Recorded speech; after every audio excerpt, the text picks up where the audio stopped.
Unfortunately, you will find that if you start publishing quality material on the internet, before too long, people start stealing your material. In most cases, you have to make a judgment call. Is it worth actually chasing these people and trying to stop them?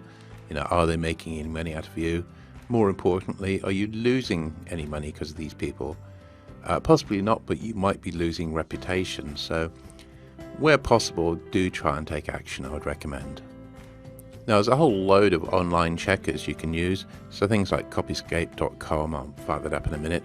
You can basically fire that up and see if anyone's ripping off your material.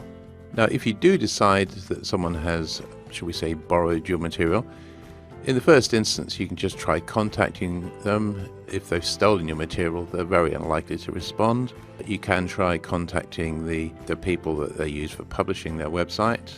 That might get the result. Failing that, there are various legal remedies you can pursue, and that will vary from country to country, and that's way beyond the content of or level of this course. So, as I say, if you do find that someone's stolen your material, and certainly if they're monetizing it and you're losing money from it, do talk to your legal people, see what they say. The trouble is, if you're in one country, they're in another country, it can work out very expensive. As I say, you need to think carefully whether it's worth it, however.